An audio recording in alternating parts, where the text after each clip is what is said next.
Hey everybody, welcome to Kiki Loves Nigeria. Oh, the fan. I'm gonna have to turn it off. Hold on, y'all. Let me turn it off. It's blowing the background. All right, y'all. How y'all doing today? I am doing just fine. Tonight we're gonna talk about something that I needed to talk about for since I found out. I told you guys. I think it was last week. Was it last week or 2 weeks ago when we talked about Mr. Elvin and what happened to him in the Gambia? Okay, well, I was talking to my friend, me and Quazy, we talk from time to time, and he said something to me that he had never said before.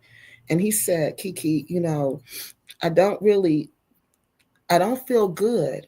I can't tell people to come to the Gambia right now because of all the safety concerns that we have in the Gambia right now. And when he said that, that shocked me because everybody know Quazy Boyd is a big he's always pushing the Gambia. He's always talking about the Gambia. He's always, just always an advocate for the Gambia. But he said, what's going on there, we need to know about it. We need to be aware, and we need to know how to stay safe when we get there. He's not saying don't come, but he's saying there's safety concerns there if you decide to come. All right, so let me back up because y'all know I always get ahead of myself. My name is Kiki Loves Nigeria. I am the host of the show, but this is a community show where we interact together. The community decides what we talk about. The community decides what is important to us. Now, as you guys know, we have been talking about land scamming, but I had to step back from that this week, and I had to let you know about what is going on in the Gambia because there's still a lot of people interested in the Gambia, and it's a lot of people still going to the Gambia, and you need to know what is going on there. Again, my name is Kiki Loves Nigeria. I am the host of this show. And where did I get the information from? Normally, I get the information from videos, interviews, comments, any primary source. I use primary sources, firsthand information. And how do we decide what to talk about? Whatever the community decides. That's how we decide. And we talk about these things because the goal of this channel is to teach you how to stay safe in Africa and not get scammed. It's not our intention to bash anybody. It's not our intention to put anybody down, but it is our intention to keep you safe and keep you from getting scammed in Africa. All right, let me put up fair use real quick. Now, fair use is something that we use because a lot of times I have to use other people's content to help you understand, to educate you about certain things that go on in Africa. Well, I'm not going to say Africa, namely Gambia, okay? Gambia, anywhere right now, shoot, I'm talking about all of everywhere we go, it seemed like. So I can't really say it's just Gambia anymore. So I talk about that, and a lot of times I use other people's videos because it's easier when I have a video to show you what I'm talking about. And to do that, I have to use fair use. So let me do the fair use so we can get going. The content on Kiki Loves Nigeria may contain copyrighted content, not authorized for use by the owner. However, it is not. However, no copyright infringement is intended. Copyright material used on this channel falls under the Fair Use Section 107 of the Copyright Act of 1976, which states copyrighted material can be used for education, research, teaching, and commentary purposes, which is the explicit goal of this channel. Views expressed on this channel. The views, thoughts, and opinions expressed on Kiki Loves Nigeria belong solely to the author, not necessarily to the community, the host, or this channel. All right? So now that we got that out the way, what I want to do now, because a lot of you are new and don't know what's been going on in the Gambia. So I want to back up and I want to tell you what's going on. A couple of weeks ago, like I said, we talked about Mr. Elvin, who was attacked in the Gambia, okay? Mr. Elvin is not the only repat who's been attacked in the Gambia. There's been several repats. So I want to remind you also of the women who have been found suspiciously and unexpectedly unalived in the Gambia. No autopsies, no tox screens. No one knows how these, some of them had autopsies, I guess, when they got back to the United States, but we haven't heard anything about them. But the ones who were, some of them were buried there. So the ones who were buried there, no autopsies, no tox screens. And even if you fly them back here, I talked to my county coroner here in Montgomery County, and guess what they told me? They said if they don't preserve, like if they don't take blood or bodily fluids right away, and if they don't preserve those bodily fluids at a certain temperature, they can't do any tox screens when you get back here. And if they don't keep the body at a certain temperature, the autopsy will be no good when you get back here. So all of these things are at play. So we don't know how these people passed away. All right. So I started this, my first video I released about safety concerns in the Gambia was in 2023. And then you would not believe all the people who were attacking me, all the people who were coming after me, all the people who said I was lying, all the people who said I was making this up. Making up, how do you make up that somebody passes away suspiciously and unexpectedly with their door open or their window open? How do you make that up? So, I mean, serious attacks, like contacting my employer, contacting the state, whatever you can think of, they went after me 100%. And they enlisted other people. They used their YouTube channels to enlist other people to do it. All right. All because I was bringing attention to what was going on in the Gambia. All right. Now, remember, this was in February of 2023. The first video I did was about a lady who was a part of Invest Relocate Africa. Now, Invest Relocate Africa with Quazy Boyd and Art Kathy, they were bringing lots of people to the Gambia. All right. Lots of people. They were providing like a safety net. It was like a community. You didn't come to the Gambia and you were on your own. No, that was too dangerous. This was like a community. You would come in, you'd be a part of this community. So the first lady that I did my show about, what I did the show about, the video about her passing away, she and another lady were also members of Invest Relocate Africa. But remember what happened to Invest Relocate Africa. Remember, they blew it apart. Phoenix Rain and company blew it apart. Remember that? They told that they went inside the investment group and they told all the investors, don't send any more money because they didn't know what he was doing. Quazy and Art Kathy were doing with the money. Remember that? So the investors quit sending money. The money just stopped. So the programs stopped. Everything stopped. The money was gone because of these people. So and then people stopped trusting them. This made people stop trusting them. All right. So a lot of these people turned to Miss Blacksett. They turned to Black Acres of the Gambia, who were the ringleaders behind this. Phoenix Rain and Black Acres of the Gambia and Molly Morris. And if you go look through my videos, I have receipts to prove that, where they're in Facebook groups planning the demise of Quazy Boyd and Invest Relocate Africa. And all three of them worked together to do it. Miss Blacksett, I can't say her, but that dude Adrian was in on it. All right.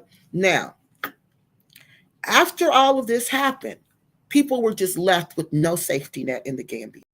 They were just left on their own. They didn't know who to trust, but they still wanted to go to Gambia. People had plans in motion. Okay. People were like on airplanes going there when they blew this company apart. So this left people on their own. People had no resource. People had no backup. They were just on their own. And you see women starting to pass away. All right. So that was the first thing that happened. So before we go and I remind you of these women, let me see if Quazy is here. No, he's not on here yet. So before I want to go back and I want to remind you of these women. Well, before we do that, let's look what the travel department says. Now, I always tell you, whenever you decide to go to a country, the first thing you should do, you should look at what the State Department says about that country. All right. So The State Department, it says the Gambia is a level 2. So it says exercise increased caution in the Gambia due to crime, and listen to this, inadequate health infrastructure. Crime and inadequate health infrastructure. That means if you have health problems, people, diabetes, kidney problems, heart problems, anything where you need health, like care, you're putting yourself at risk when you go to relocate to Gambia. Some areas have increased risk. It says read the entire advisory, all right, before you do that. So the southern border of Senegal, that's the Casamance region. So that's kind of, unstable. So they're telling you to be careful over there. But the biggest thing that they're warning you about are these break-ins, all right? So it says theft and home burglaries occur frequently in the Gambia, especially in the broader Banjul area. And that's what we've been experiencing. That's what we've been talking about. So the Gambia's health infrastructure is inadequate.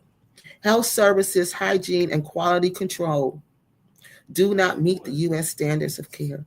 Pharmacies are not well regulated. Locally available medications may be unsafe.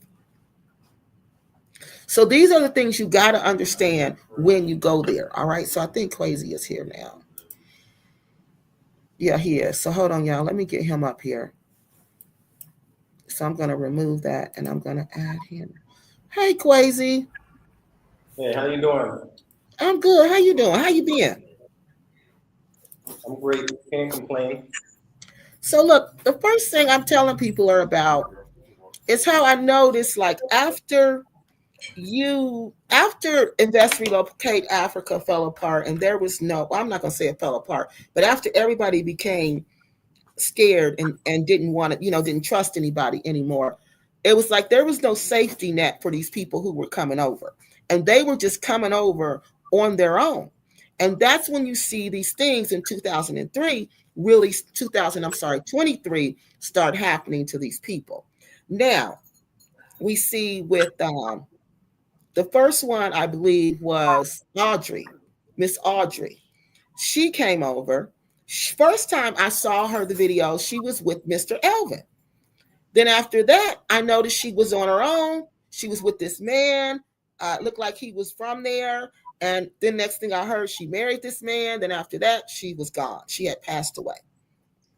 Then I started hearing more stories of the same thing, of different things like this happening to different women over there. Then we hear the story about Shakina, who they say she was land scamming. They accused her of land scamming. And then they say that it was one of her friends, somebody who was working for her, who unalived her. Then we have Mr. Leonard Dominique. And this was the sad one, the one about where he was unalived by someone he trusted, because the man wanted to go the back way to Europe. So he unalived Mr. Leonard Dominique. Now, it's so many more. It's Veronica, Audrey, Anja. It's so many more people, you all, that has experienced, just bad experience, even in the Gambia. Even my friend John from our, what is it, y'all? Y'all know who I'm talking about. Big John, fulfillment of our, he was robbed twice. So Quazy, he was good enough to come on here and try to help us understand what we need to do to be safe in Gambia, help us understand what's going on in Gambia, okay? Because, I go once a year. I'm not there all the time, but Quazy lives there and has been there for quite some time. So he was gracious enough to come on and try to give us some information to help us out. All right, Quazy, I'm going to let you go. So you go ahead and talk. All right, cool. So, as you know, we can't hear you. Quazy, I can't hear you. Okay, hold on 1 second. All right.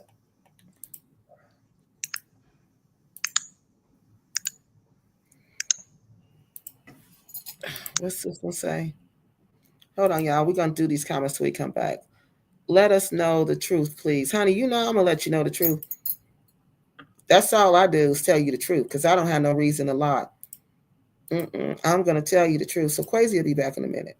I keep hearing about people. Wait a minute, y'all. This thing is in my way. Return about people. I can't see that. And I ain't trying to mess up y'all comments because y'all be talking stuff about me messing up the comments. Hold on. I keep hearing about people. I'm going to get some more glasses, though. Don't worry about it. I am, y'all. I promise. Yeah. Red rum in the Gambia. Do that say red rum, y'all? And if I mess it up too bad, y'all tell me. Say, Kiki, go back and reread that. Or tell me the word I messed up. All right. Yes. Yes. And that's true. It is. It's true. I'm not lying. We're not lying. There's no reason to lie. Very nice. He's a very nice, understanding person. He really is. Quazy is a very nice man. Hey, everybody. How y'all doing? Emerald, you came back. Well, that's nice of you. He says, hello, everybody. We're saying hello right back at you. But Kiki, I keep hearing about locals breaking. And it ain't just, honey, that's the lie we keep saying. We keep telling this lie that it's just us. No, it ain't just us. If you are Gambian and they think you got something, they coming in your house. So it's not just us. The Gambians who are doing what, not gonna say well, but the Gambians who have something, they're going through this too. So it's not just us. The well-to-do Gambians are, and you ain't gotta even be well-to-do if they think you got something. They're coming in there. Okay, go ahead, Quazy. Quazy, can you hear us? Okay, can you hear? You can hear me now? Yep. Did you hear me? Yes, we can hear you. Go ahead. Yeah. Could you hear me? Yes, we can hear you. Okay, good. So, as you mentioned, and I would like to say, okay. First of all, thank you for having me. Come on, and we've known each other for it's been a number of years now, so we've got quite a bit of information about what's been taking place here, and as you shared earlier, from the early days to where we are now, we saw a lot of escalation in violence, and violent incidences and break-ins happening to our community. Yeah. And it's like it's getting worse, but I keep telling y'all, this is the nature of modernization. This is the nature of development. This is what happens when you make a city.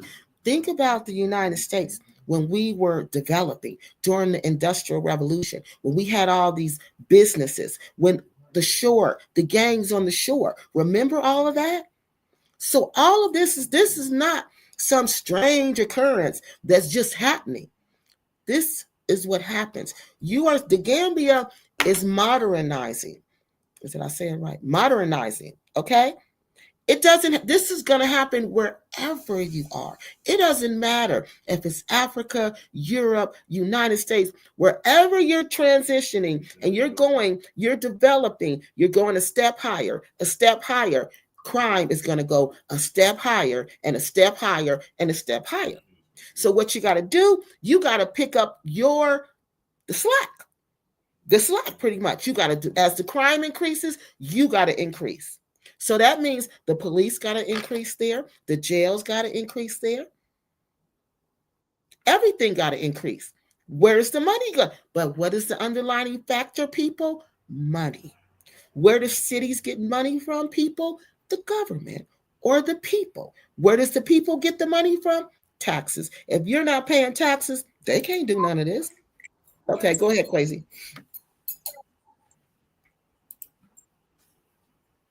Okay. So, as I said, we've been here on the ground, and we saw the early days when people started to come in, even during that time, we were having incidences of homes being broken into. You know, everybody blacks it bag, the arrival, your guide mentioned, and many, many, many more. So that's something that's common.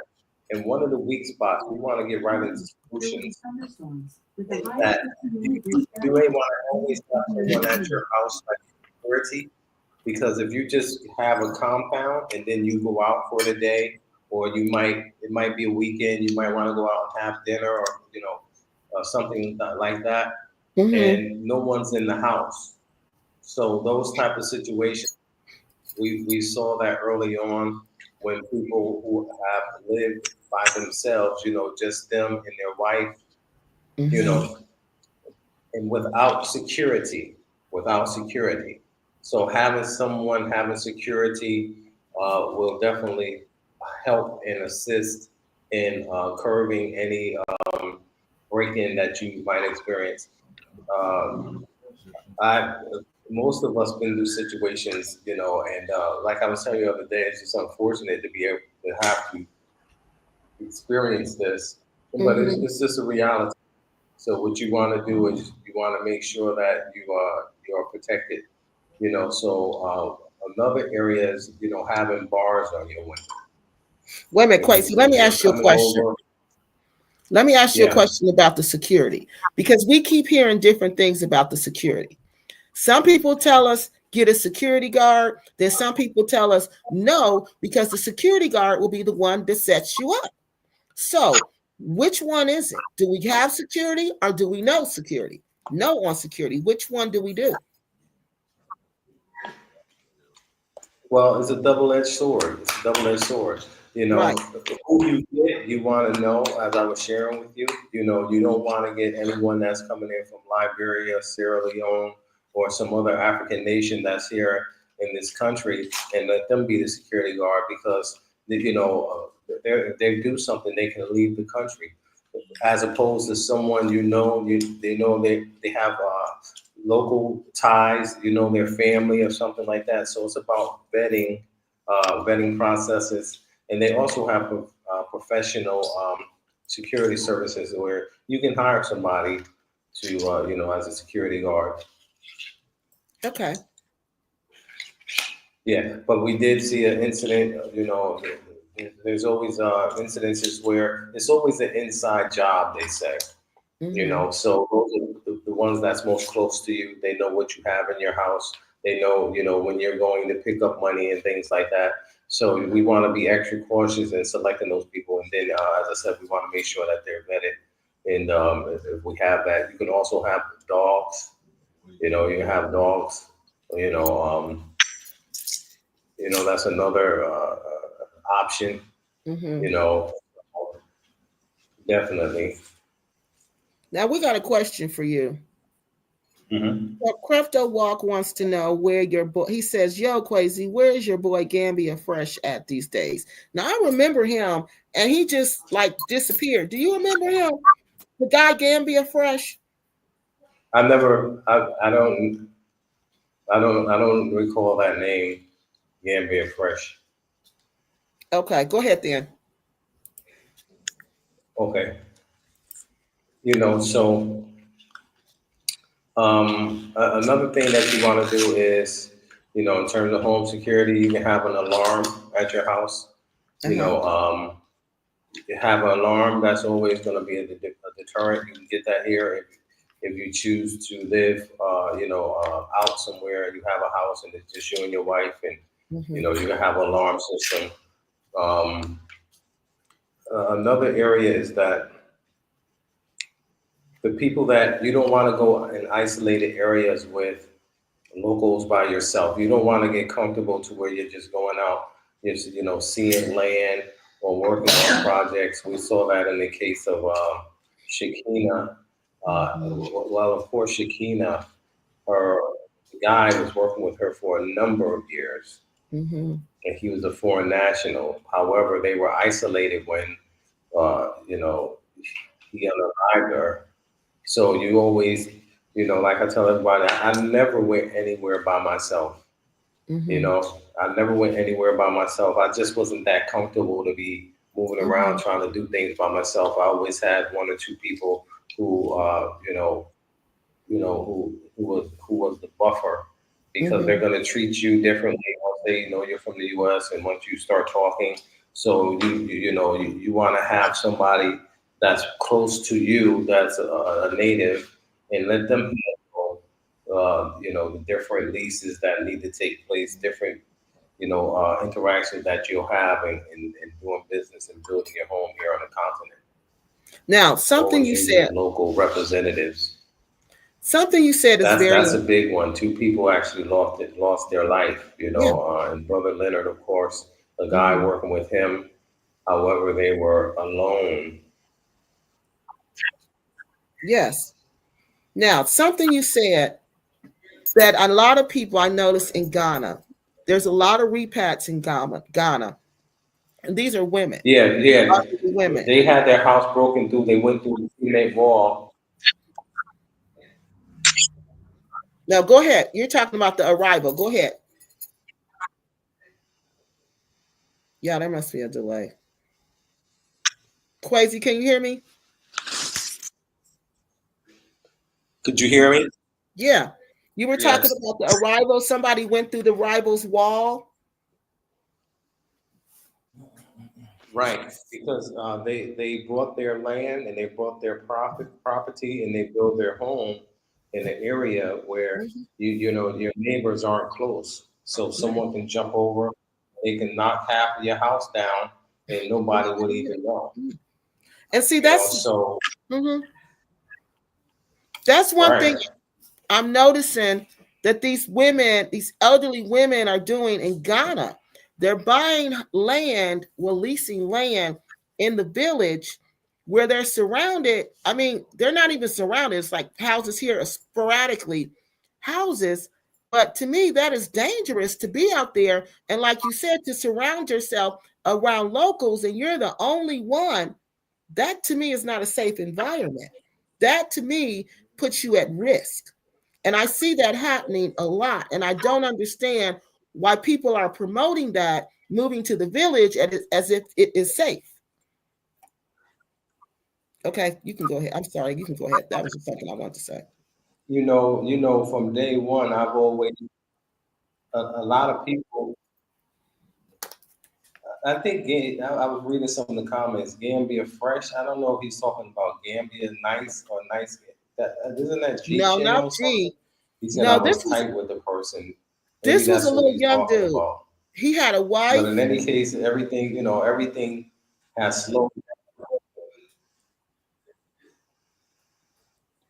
Go ahead, Quazy. Who? Wonderful wants to know, are people still moving to the Gambia? Okay. So some of the solutions. There's definitely a lot of people that are moving here. Mm-hmm. You have the Indians, Swami Indians. That you see a lot of commercial residential properties going up. And I can't even believe a lot of them are selling out 2 bedrooms, 3 bedrooms. 100, 80, 90, 100,000. You know what I mean? Mm-hmm. So see, this is the So people are problem. definitely move here. Not a lot of it's not like in the early days you have many people wanting to come, but of course, Kiki, could you hear me? Yes, I can hear you. Yes, Hello, we can still hear you. Yeah, the Wi-Fi in the Gambia is could you horrible. hear me? Yes,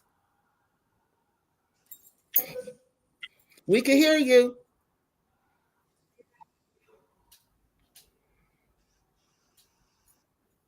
So, who this person says, isn't Quazy Boyd a part of the scammers? Well, as long as I've been talking about scammers, y'all know I'm the receipt queen. The receipt queen. I haven't got one receipt that says that Quazy Boyd scammed me out of anything. I got receipts that said Art Kathy. They bought a listing from Art Kathy, and the listings were out. By the time they got the listings, that the houses on the list were outdated or they couldn't find the houses. I got that, but that was from Art Kathy Hills. And but I didn't, I mean, you got what you paid for. You see what I mean? That's like listings here. When you go online, sometimes the houses are gone. People have rented them out. So I did get those, but like I said, that was like two people told me that and sent me their receipt. But as for like thousands and all that and hundreds, no, I didn't get that. I got two people said they paid $99. They did get the listing from Art Kathy Hills, but the listings were outdated. So to say, I think a scammer, I would have lots of receipts. Y'all know the receipts I get from the scammers. I'm making videos about it. Just like now, I'm still making videos about these scammers in Tanzania. I haven't even finished. I'm nowhere near finished. I'm not even close to being finished because of all the receipts that I have. So I think if he was a scammer, I would have more receipts. I would have at least one good receipt. People are still moving to Gambia. Yes, people are still moving there. That's why it's important that we understand what we need to do to stay safe there. This is crucial that we understand this. No, Quazy is not a part of it. Okay, y'all saying he's not a part of it. They put it out there. Now listen, y'all. They put it out there that he was Black Acres of the Gambia and Phoenix Rain. They put it out there that he was a part of it, that he was a scammer because they wanted you all to invest with them. They wanted to get Quazy's audience. They wanted to get those people to invest with them, to trust them, to come over there and listen to them. So to do that, they had to make Quazy to be the scammer. And that's if you go back through my videos, you'll see videos that say that. Okay, go ahead, Quazy. We were talking Yeah, about the comments. Somebody said, "Aren't you a part of the scammers?" yeah, like that whole thing. Like I said, you put in a lot of work to expose everything that was behind it. So much stuff has come up behind it, over the years, and it was just unfortunate that you had repats that wanted to create a smoke screen so that they can get the most people that they can actually rip off, and that's already been exposed, and it came at the loss of community because you don't hear anyone talking about, hey, we need to have a community where we can watch out for one another. Mm-hmm. None of the YouTubers that were making the land sales and getting all of the support, they'll kind of talk about that, but what they're doing, they don't have a program that would produce the community, And as I said, it's been a number of years now that you know it's a lot of opportunity here, but it's not for everybody to come, you Mm-hmm. know, especially if you're coming and I always said that the whole model behind the YouTube marketing here was, hey, come and you can buy land and you can build a home.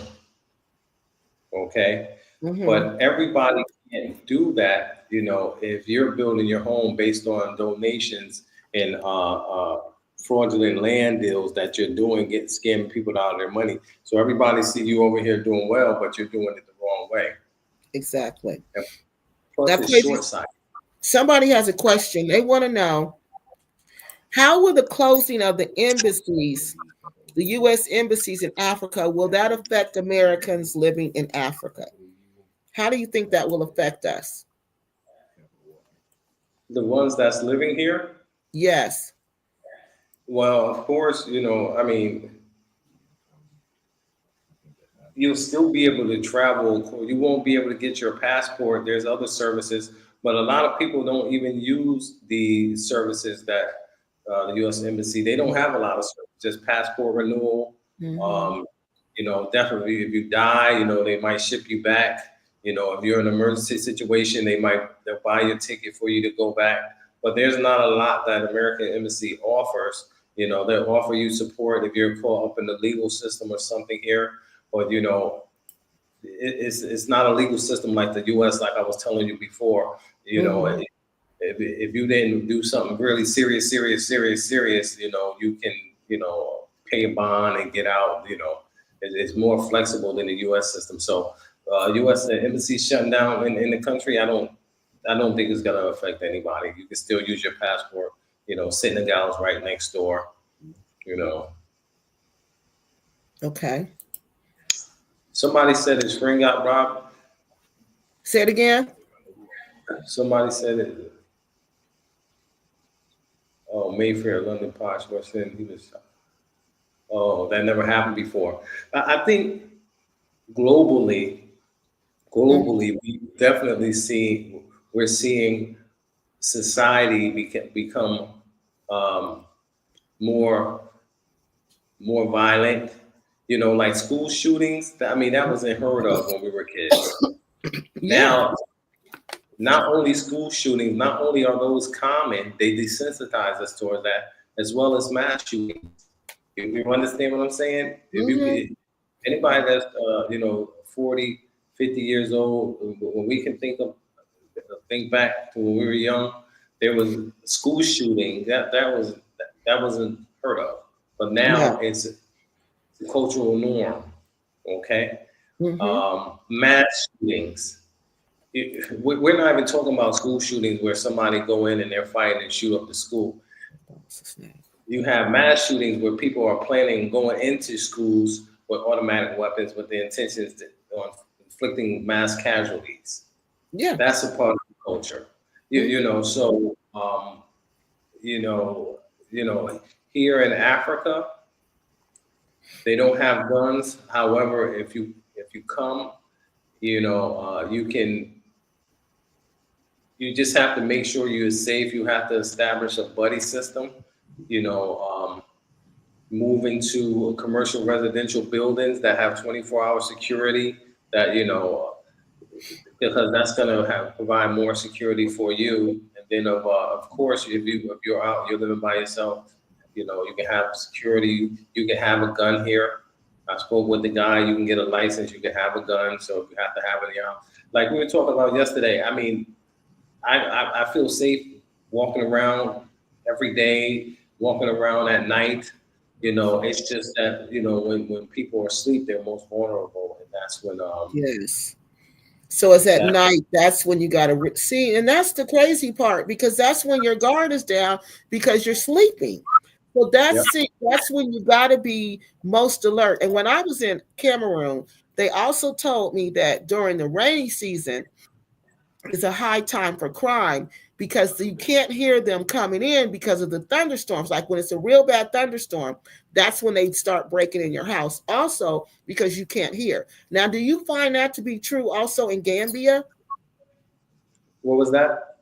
That thunderstorms during the rainy season, does that also increase crime because the thunderstorms will hide some of the noise of someone breaking in? Do you notice an increase in crime during the rainy season? I, I don't know the statistics on that. However, it's more than I expected, you know, or anticipated. Uh-huh. And, we're seeing more of it, you know, so it's definitely a concern. You know, as you know, Elvin was attacked in his Right. home, right? And it was it's on what's on Gambia, right? And 3, 4 a.m. in the morning, and he's. I just told you that you know just to be transparent that I was broken into. That Mm-hmm. someone. Then we had sisters, you know, someone broke into our house and stole, you know, the cell phone while we were asleep.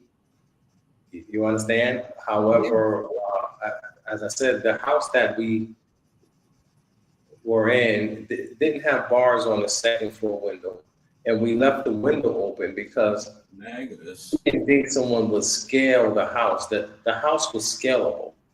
You know, you can climb up there. I did it myself. I climbed up and I got to the balcony and I was able to climb. It had a little place where you can stand and you can climb around to that front window.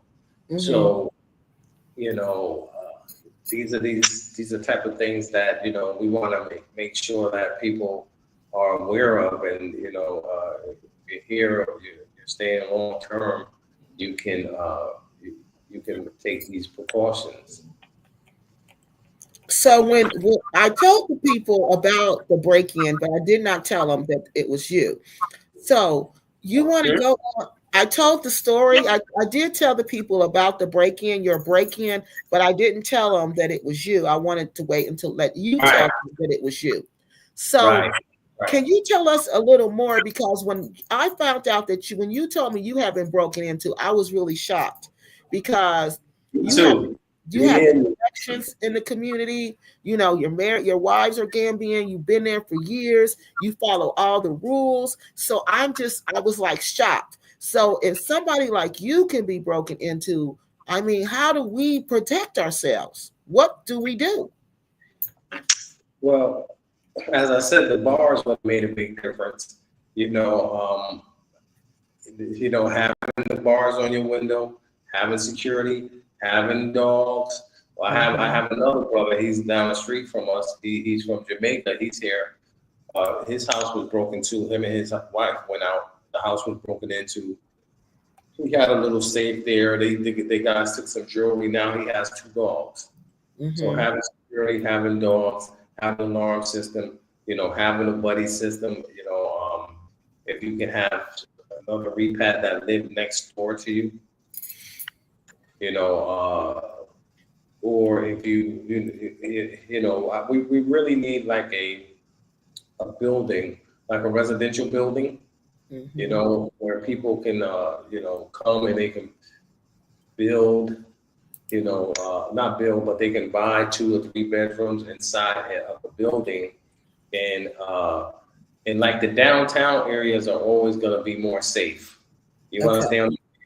The downtown areas, those are always going to be the safest places Well, there. tell us Quazy, tell us the downtown areas because we don't know. Like, tell us what cities to look for or what areas to look for in Gambia that are safe. Like, tell us the names. What are the downtown areas and what are the country areas? Well, well, that would be like most of the Indians have those projects. They have the diplomat. They have the residential that'll be done in 1 year from now. Mm-hmm. So it's a few different areas. But you did mention the larva. A couple of these Taft properties are like breeding grounds for like break-ins. You know what I mean? The locals know it, we know it, so, you know, just doing your research before you go and you rent somewhere, a lot of our people come over and they just want to do things their own way and you can't tell them anything. You can't help that type of person. But those who want to be helped, they just need to, reach out and say, hey, where should I be and where should I be? So you said so then now the whole thing with Dalaba Estates, that was really shocking because uh when I first went to Gambia, that was the first place I went. I had friends who were living in Dalaba Estates. And it seemed like such a really nice place. You know, I wanted to move out there. The housing was nice. It was, it had all the accommodations that foreigners, international people needed. But when John told me that his house was broken into and they melted the bars off the window, I couldn't believe it. And then it happened again to him, and they formed a vigilante group who would take turns at night. They were found, well, I wouldn't call it a vigilante group. It was like a security team. So they had a security team, and every night this security team would take turns patrolling the Dalaba Estates and that's how they count these people who were actually doing these crimes out there. Now, do you notice that is something that people are doing now, forming these security teams where they're patrolling their own communities to make sure it's safe? Yes.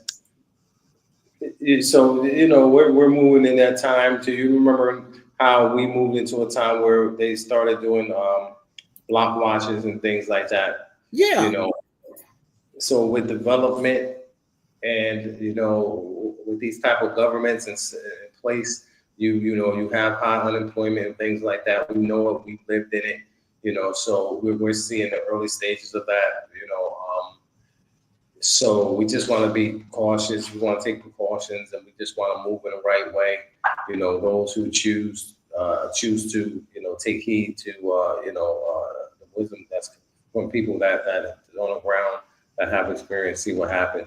Do not go anywhere with somebody that you're working with. That never get comfortable to where you're by yourself with them on some land somewhere, or you're in your truck and you're going to pick up some cement. You know, try to work with other diasporans when you can, or at least have somebody, you know, with you, Yeah. or have people you can trust. Like, hey, you know, take the truck, go out there and do it yourself, and bring the truck back. I'd rather you run off and steal the truck as opposed, you know. So you take my life because of the truck. You know what I mean? Mm-hmm. And where we So gotta go? Oh, it's 30 miles away. It's 40 miles away. I'll let you go pick it up. You come bring that back. I don't know that area. So we have a question from Heavy Pedal Time. He says Black Americans can't create a safe community on the home front, which is, and then he says they are not going to be 100% with each other in Africa. So he's saying if we can work together and build safe communities here, there's no way we're going to be able to go to Africa and work with each other and be 100 with each other. What do you have to say about that? Shit. I mean that's right. I mean that's right to a large degree. We've already saw that, right? Mm-hmm. You know, so now instead of, it's not for everybody. It doesn't take, you know, 30, 40, 50 people, 1,000 people to do something. You know, it just takes a couple of innovators that can package up what the rest of the people need. You know, Mm-hmm. so that's what we were able to do with Let's Relocate Africa. And you know, there's other brothers that are here making things happen in Ghana and here, you know, so you don't want to, you can't bring a crowd with you. You can't bring a crowd with you. What do you mean you can't bring a crowd with you? Like Invest Relocate Africa. Like Mm-hmm. Invest Relocate Africa, you know, it was a very transparent and open group, right? You know, Yeah. that's how so many people were affected. As people came into the fold, there was at least 5 people that was notified when that process took place. They knew the intimate details of, you know, those relationships and those transactions. And then when they decided that they can do it better, they exploited those relationships. You know, Mm-hmm. whereas if it was just, you know, me handling it by myself, as many people wouldn't have, you know, been affected because they wouldn't know who's who. You know, they wouldn't been able to get to these people. He talking about game. Okay. Okay, Quazy. I think Crypto Walk is talking about G. Okay, because he's saying Gambia Fresh was a guy. This sound like G. He says Yeah, Gambia Fresh was the guy from Gambia, but he grew up in the U.S. He went back to Gambia. Him and Quazy was tight. He talking about G. I think he's talking about G. yeah, that's what So he's we talking want to about. know what happened to G. We Yeah, don't I see think G Gambia, anymore. nice Gambia, because they have Gambia. This is nice Gambia or something like that. But I Yeah, never, that's Gambia. I Gambia never Nice. That's his name. Gambia Nice. Gambia nice. I never heard of it referred to as No, that's G's name on YouTube is Gambia Nice. right. So they want to know what's going on with G. How come we don't see G no more? What's up with him? He's doing fine. He's married here. Everybody's you know, just chilling. So G's doing pretty good, Crypto Walk. He's just not on YouTube like that anymore. Everybody in the background. There's two of them. Say it again, Quazy. Together. Huh? What did you say? We didn't hear you. Everybody just you know, in the background. It wasn't like before when we were working and we had all of those people and, you know, we were making moves for the community. You know, Mm-hmm. everybody just, you know, all of that's been dispersed, and a lot of that, all of that momentum is kind of, a lot of people are like, hey, you know, we have to get it back like how we used to have it, you Mm-hmm. know, as far as the community. But that could be very, like I said, that type of model could be very toxic, because you get people in and they don't have the best intentions. And that seemed to be the problem, is that you get these people in who don't have the best intentions, and these are the people who destroy the movement. These are the people who create the problems within the movement. It's these people who come in and from straight up from the beginning, they don't have good intentions, and then they begin to undermine and undermine, and then it's just, before you know it, the whole thing is just blown completely apart. Right, right. And like I said, it's the leadership, because what we saw could have never happened without the support that we're getting behind the scenes in the dark. You had people that had a lot of resources to really get that out, to undermine what we were doing, because we had a lot of people that were coming to us. People just like, most of the people were coming from the States. Me and Art was from the States. People just like gravitated towards that. What we were talking about made a lot more sense as far as building the community together. And people, we all could be successful. We can all do our things, and be successful here. We don't have to try to bring down the next brother and things, but that's the whole idea of capitalism. Right there. So we just have to be aware of those people in that mindset. Thank you, African Goddess. She's saying hello to you, Quazy, and hello to me and everybody. Thank you. Hello to you too, sweetie. Thank you for joining us. Now, Quazy, tell me, these women who passed away unexpectedly and all of a sudden, suspiciously. I mean, are anybody even talking about these ladies, or is it just they dead and gone and that's the end of it? I mean, is anything being done to make sure this doesn't happen again? Or is it just, it's over and let's just move on? In order to make sure that justice is served, you have to have people that's behind you, or Mhm. behind the cause. You know, okay, so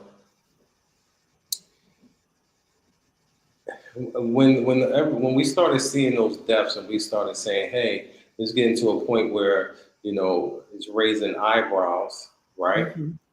Only for it to evolve to this point to where we have so many people from diaspora being victimized. You Mhm. you have to you, you have to say, okay, Veronica and Aja Yeah. is in light of everything that's been taking place and going on. It's very probable that there is that some they may have been killed somebody, because they said it themselves. They said that Aja actually said that, the guy she was around was somebody that killed her in a prior life, and she's, so they've already said, hey, somebody chasing me with a knife, and then when we find them, stabbed and wounded, that means that, you know, so like I said, we just have to. We can't come, or we can't be, isolated. We can't come trying to ruffle feathers. We have to respect culture. We have to respect the culture that we're going into, and not stick out in these cultures, and develop, bad reputations as someone who it's okay to exploit and victimize. Okay. The G says, this isn't church. This isn't G who was talking about. This is another G. G is saying, but Kiki, all of this land scamming and red rummy in Africa happening to our people. Why do you keep trying to convince us to move to? I try to convince anybody to move to Africa. No, that's not me. I said go visit, honey. I ain't never told you to pack up your stuff and move to Africa. That is really insane. I don't promote moving to Africa. No, I tell you, go visit, maybe go once a year, but I have never ever said to pack up and go. That is not what I do. That is not my message. I don't do that. No. So no, I don't say that. Now, some people do, but that's just not me. So no, But I don't tell people that. Go ahead. as far as coming to Africa, I think it's not a question whether we should be here, right? Mhm. Because I'll tell you, the Chinese here, you go up there and you start Googling and go to YouTube and see how many Chinese people are migrating to Mhm. Africa for Yeah. opportunity. The Indian So, people. When I was in Nigeria, I was shocked. The Chinese people have their own city. It's called Chinatown. They have their own police force where they police their own Chinese people in Nigeria. I think they have a jail now for these people. yep. So yeah, they're over there in full force. They really are. The Indians. I seen so many Indians when I was in Nigeria. I was shocked. So yes, they are over there in full Yeah. force. I don't know if and people ask me, well, are they? They're not going through the same thing, but we don't know if they're going through this. We would be foolish to think that they're just robbing us. Why would they just be robbing us? If people are robbing, they want money. They're going to Mhm. rob whoever they think to get money. And that was another question, Quazy, someone had. Is this just happening to diaspora or is this happening to Gambians also? It's happening to Gambians also. Mm-hmm. It's That's what I. happening to Gambians also. However, it's like I said, if it just happened to two or three of our people, then it's like, oh, it have to be some higher rates. I think affecting us disproportionately, as far as it's happening to everybody, but I think we come under a little bit more target because we're a little bit more exposed because we don't know the language. We don't move like they move in terms of house, home. Most people live on compounds and they're somewhere there all the time. When we come over, Oh, we get a house, we bring all the stuff in on a container, and then we go out for the day and come back, and then the house is empty. So it's yeah. just I would definitely say in light of everything that we it's a little bit more disproportionately affecting diasporans as well. I think we are a little bit more of a target, but it's definitely happening all over. So he thinks that it's because you know how in the United States, we don't live as a community, we live as individuals. But he's saying the Chinese, the Indians, those other groups, when they come, they live as a community like they do here. When those Turkey people come here, the Turkey Russian people, it'll be like 5 generations living in one big house. So, like he said, somebody's always home at that house. It's not empty like that. So Quazy is saying that he doesn't believe they're getting robbed like this and things are happening to them like this simply because they live differently than we do. All right. That is As far as the community, as far he said, Black Americans, right? A mhm. community can be built, right? Because I had a community. If you go back and you look at some of my early videos, you can see we're sitting down and we're having meetings, and it's 15, 20 people there. However, only 20% or 10% would be actually a diaspora. The community have to be 80% native when we go in. We have to empower them.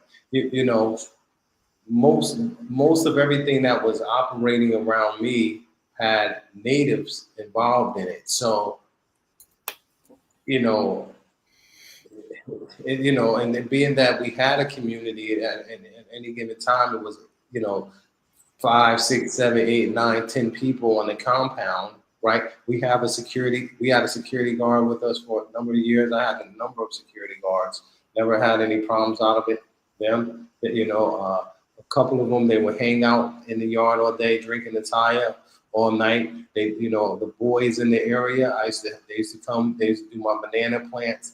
If I had any projects around the house, I would work with them, and then I was never a target during that time when we were community Mhm. building.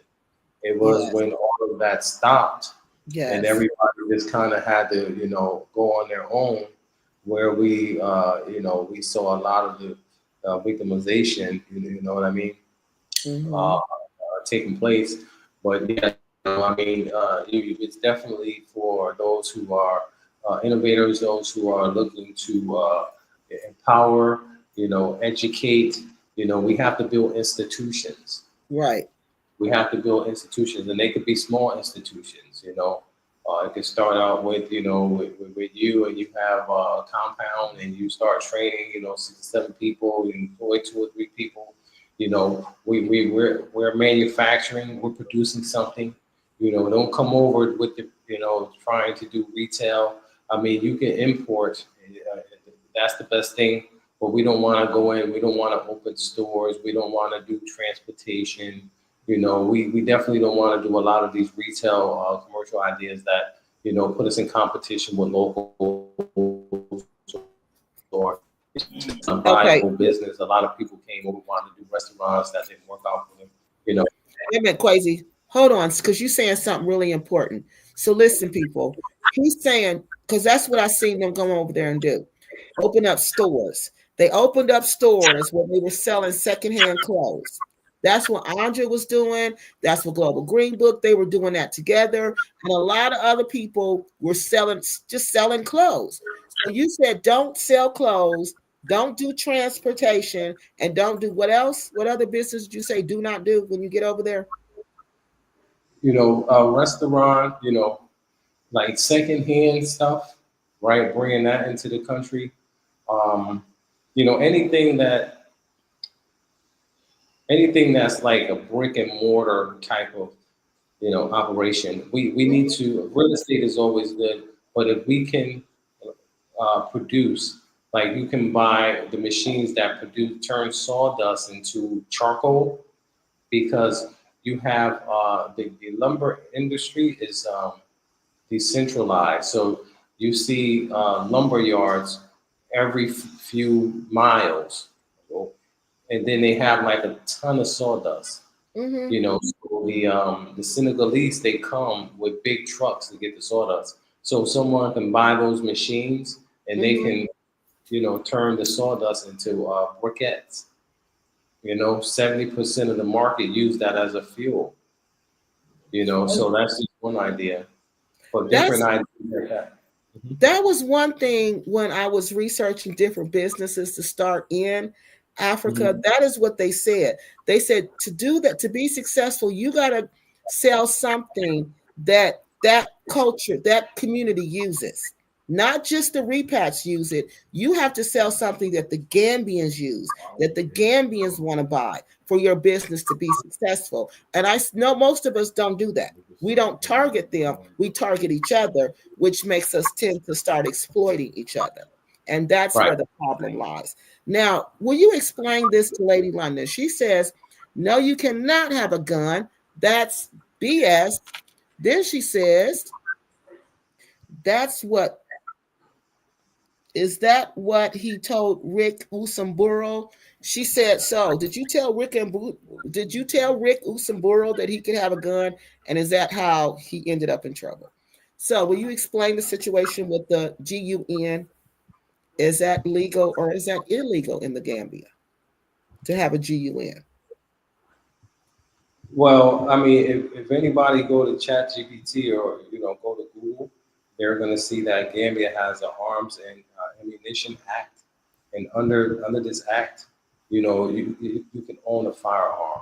It's not a right, but it's a privilege, and you can Mm-hmm. get a license to own a firearm. So maybe she want to do a little research. Is it difficult to get a firearm to get that I, license? I, was, I was just down the street from my house. The ambassador at large lives there. So I've known him for over a year now. I go down there, sit with him. We're actually working on some things together.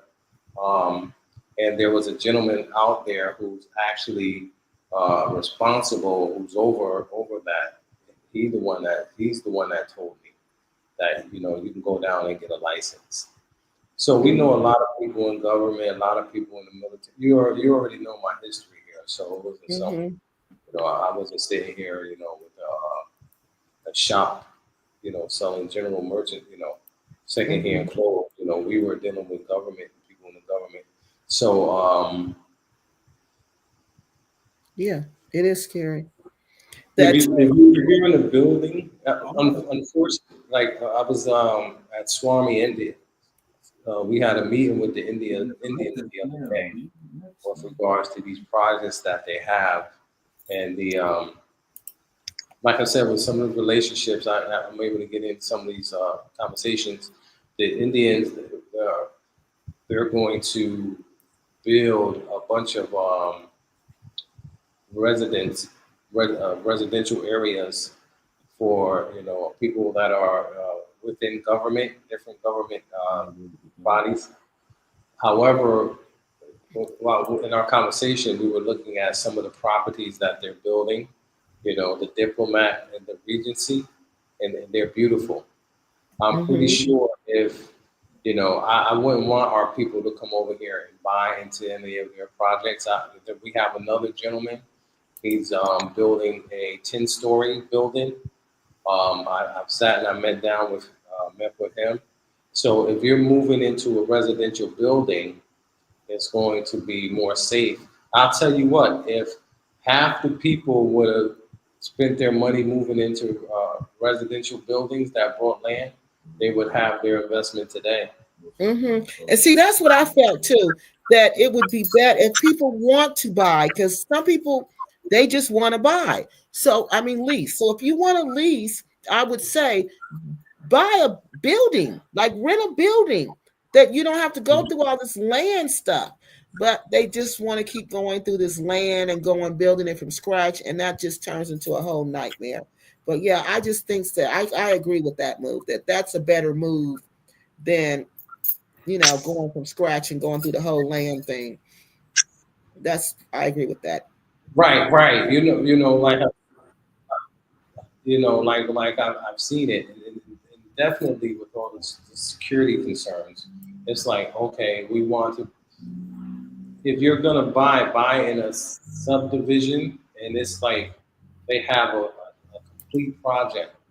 You understand? We come from a place where we've been buying in subdivisions. Why come here and build in an area that's off the beaten path? Yeah, exactly. That's off the beaten path. No roads, no light. Like the guy was saying, no roads, no lights, no police. But whatever's lacking, there's opportunity. Now that means that we can build the roads. Not only can we build the roads, now we can name the roads after us, right? Yeah. But you can't do it by yourself, building a house. I've always said that whole model is a short-sighted model, and a lot of people wanted to come and wanted to build Jam City. A lot of people had that, and wanted to move that way, and we could have very well have done that. But I just saw someone post there, people just don't want to do people right, and it doesn't make any sense because the ones that corrupted the whole movement, they could have been superstars. They could have been, they could have been 5, 6, 7, 8 times greater, doing the right thing than they did by doing the wrong thing. So Danny says she would be up all night worrying about being robbed. All right. Now, what do you say about that? What do you say to us who feel like this is too much? I'm going to be up all night worrying. What do you say about that? What should we do? Well, all you have to do, if you got an alarm on your house, if you have an alarm, then the alarm will go off. Yeah. So what do you do? There is some concern, but if you in a house with someone, like I said, if you're in a house with someone, then it's better. To be in the house with someone? Huh? You said it's better to be in the house with someone and not be alone. Right. So like I was sharing, like we've always operated like that. So even when I was in, prior, if I'm in for the night, we still have people that that stayed up to 2, 3 o'clock in the morning just hanging out because it was so big. And then we had our security. So, I'll be in the house, but there was still people up moving around the house. It was activity in the house, so that's kind of like living in a, residential, building kind of sorts. Mm-hmm. But if you're by yourself, it's going to be a lot more scarier than if you might have, a buddy system, and you have a 5-bedroom, and you're there, and you might have 1 or 2 other people that's there, or something like that. Like I was sharing with you, right now, me and another brother, prior to the his situation, I was telling him, and we was kind of planning on, living together or next door to each other. Mm-hmm. And when we didn't do that, the worst happened. Yeah. Now we have to do it. Now the brother's actually with me, and it feels a lot better having another brother in the house just in case anything happened, So, but we're gonna, like I said, that don't mean you have to sleep on top of each other. You just have to make sure that, you're just not in a place where somebody can break in and come into your house, come into your room. That's a good idea, because the houses there are, you can get them big enough where it could be families living together, and then there's compounds where they'll have different, like a whole separate house on the compound. So that is really a good idea. And that's how the Gambians live also. It's not the ones who are living like that who are getting robbed like that. All right. So We have a network of people that that are building multi-level commercial residential properties. So people can buy these properties, and then they can live in them, or they can rent them out, and they can make money for them. So did you hear me? mm-hmm. Yes. Just looking at everything that has been taking place with the land, it just seemed like that just makes more sense, because if you're buying into a commercial residential property, you already know that the land's been vetted. You don't have to worry about that. You don't have to worry about if your contractor is competent. You Yes. don't have to worry about that. You don't have to worry about, getting through the land. That's going to be, 70%, 80% of the challenge, just getting some free land. I'm not, getting the land that's clear. And most of that problem derives from people not just using a lawyer. Yeah. That would be that's the first thing they need to do. You but understand? These land scammers, yeah. The land scammers don't tell them to get a lawyer. Mm-hmm. The land scammers don't want them to get a lawyer. So the land scammers work on building their trust. So they don't want that. They never tell them to get a lawyer. They don't want them to do that. So Joy says, I think people have to stop pretending that the continent wants us to live there permanently. If the governments wanted that, they would set up an easy way for us to do it. Now, what do you have to say about that?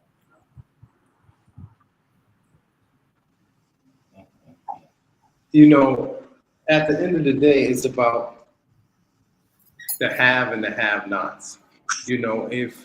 If you're coming over and you expect to be a consumer, the locals don't want you here. Setting up businesses right by the side of them, and then, could you hear me? Mm-hmm. Right. But if you're coming over and you're doing, you're creating jobs, and you're doing major projects and things like that, it don't matter what anybody wants. You helping with the infrastructure. The government wants you here.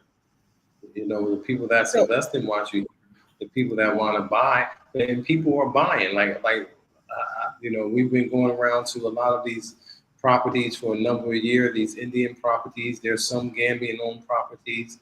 Global properties, and tab properties, and the prices on them and they're selling them out. I'm like, oh my God, people are definitely coming and spending money. But we don't want to play U.S. prices, you know. We want to pay just a little bit over what it costs us, you know, because a lot of us don't have money. You know, we want to be able to work together and leverage our wealth and our money to help, you know, the other ones that want to come who might not have, might not be as strong financially as some of us are, you know. And we just have to be able to see, the right type of opportunities. You know, if somebody's just saying, "Hey, send me over your money. I'm going to go buy this land for you." You know, we already know that's a no go. But if you see an opportunity, hey, I can buy a house inside of a subdivision, right?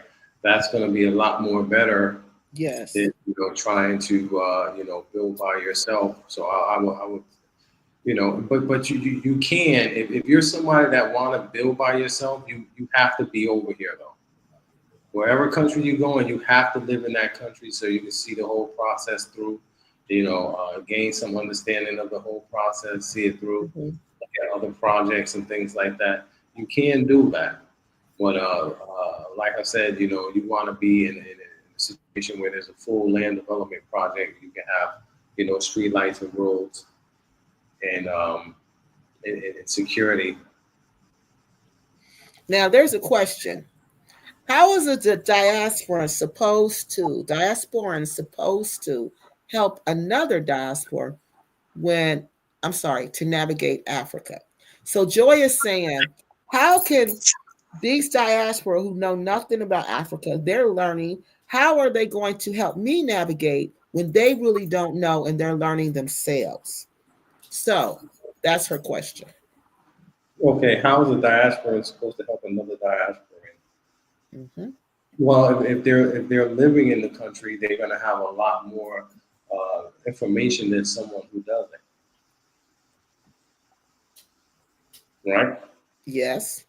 So if you're a diasporan and I'm a diasporan and I've been living here 6 years, coming over here 10 years, then I think I would probably, like we're talking about all of these security protocols, what we've seen that it resulted in the loss of life. Okay?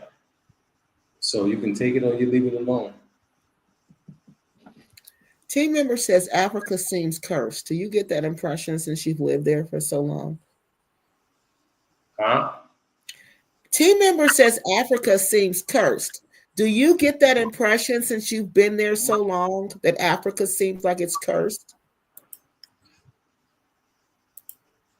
The curse that's on Africa is ignorance.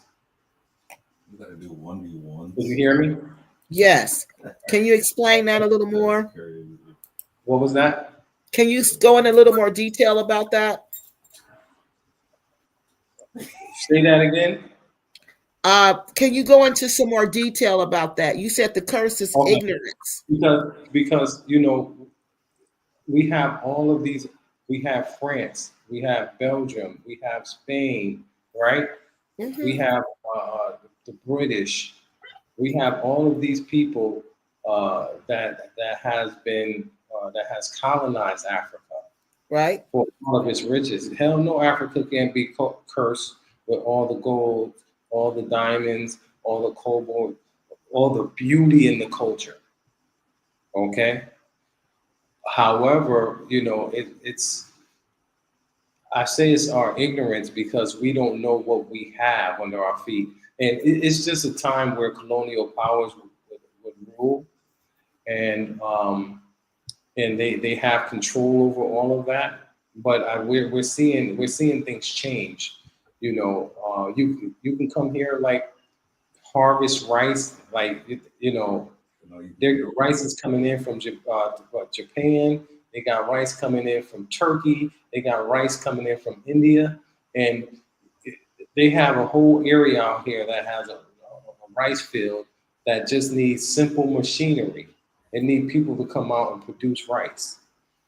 You understand what I'm saying? Mm-hmm. The curse is that we're steeped in superstition. you know, when we come back here. The curse is that Africa's been underdeveloped. But that was by no, you know, cause of Africa itself. That was because somebody else came and took us down and put us at the bottom of the totem pole. You know, so there's those of us that have education, that's been educated in the West, and we can come back. If we come back the right way, if we come back competing with the locals, then we're going to be on the same level with them. We're going to be exposed at the same level.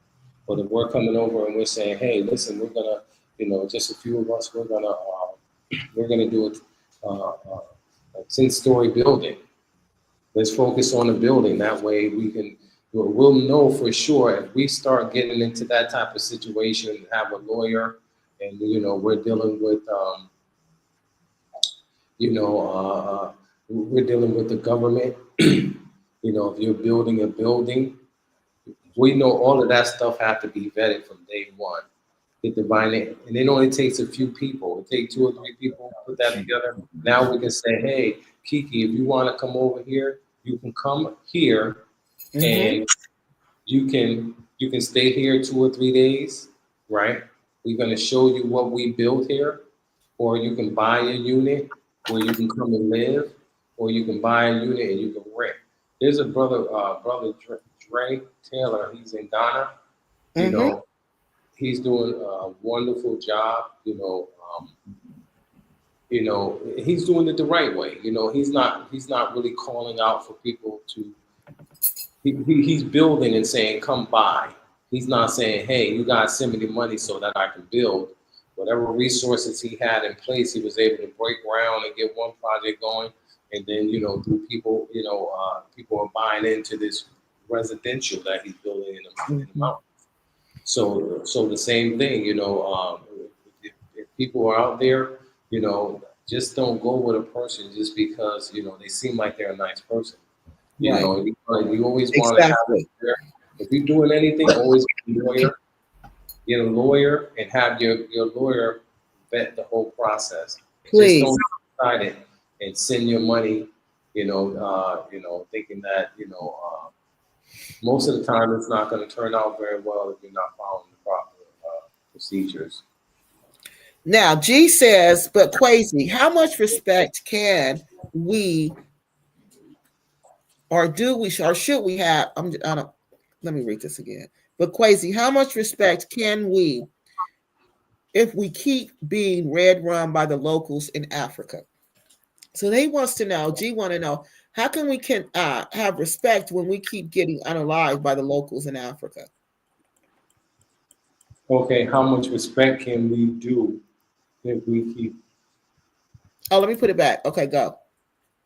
How much respect can we do? I don't understand that if we keep getting murdered by locals. Like I said, at the end of the day, there's gonna be crime, right?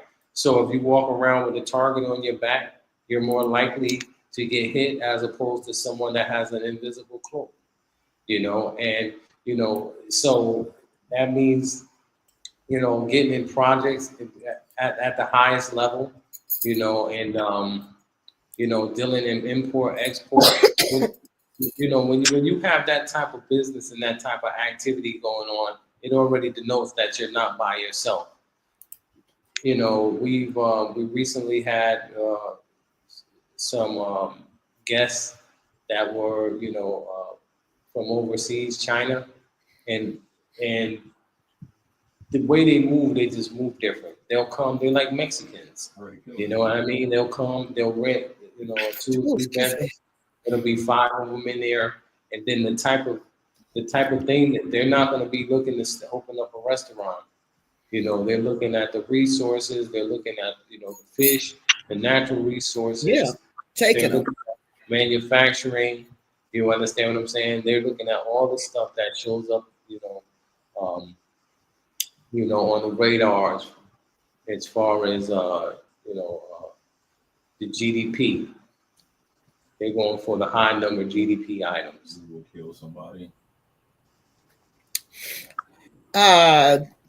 Miss Danny says other cultures can come together and support each other. So I think she's talking about us not being able to come together and support each other. What do you have to say about that? It's, we I think we all know that the trauma has been too great. There's been too many centuries of trauma as far as what we see as the byproduct of that trauma today. Um, we can't compete with people who culturally for centuries have always known each other, and sometimes you'll see two men holding hands, right? Hmm. That's taboo, like in the States. But see, that's the type of closeness they have in culture. And that's something that we can't understand. But as I was sharing with you, it's about it's not about us as a culture coming over here together as a culture. It's about the innovators, the entrepreneurs from diaspora being able to come and build, create some synergy with that energy that's already here. Like I shared, 80% of the community will be people that have these values but don't have the Like, resources or the opportunities sugar. to make it work like other foreign nationals. So TNK has a question. She says a lot of people ship the containers to Africa. She wants to know, do you recommend doing that or just buying furniture and stuff when you get there? I would probably say ship it over. You Now, know, why you say that, Quazy? Is it more expensive? just the quality that we're used to. Oh. So it's not the same quality. It's not the same quality. It's not the same style. You know, the Indians though they are producing. While we was just at the factory, they do produce some nice stuff. You can get custom made stuff here. But yeah, I wouldn't see anything wrong with shipping your stuff from China or Oh, buying yeah, I remember furniture. you telling. Fiona has told us this story several times. So she said, now tell us this is happening in Gambia. She said she lived on a compound where most of the people worked with the Tanzanians. The compound got robbed several times. They had cameras and guards. So she felt like they were working with all together to rob them. Now, does that happen also there? Do you see that? Okay, I live in a compound. Most of the people I work with are Tanzanians. Yeah, I mean, most of the time, like if people around you, they're gonna definitely steal. If you have a lot of people around you, so you're gonna, you just have to be careful, And like I said, most of the people that I had around me, my whole model was to build a community. So then, men are more likely to engage in criminal activity than women.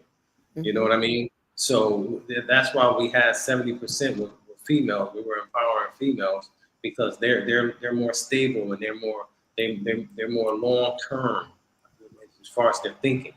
You understand Hmm. what I'm saying? If it was mostly guys over there, I'd probably be dead. You understand what I'm saying? Yes.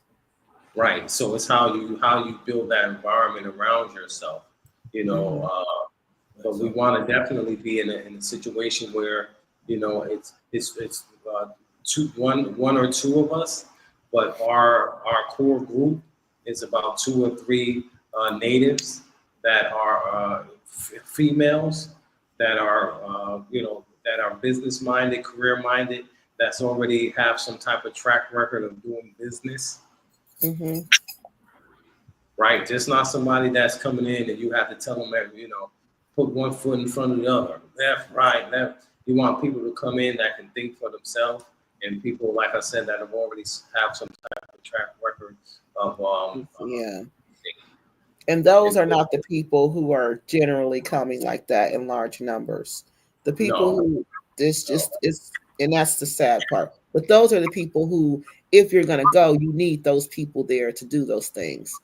Do right. African, go ahead.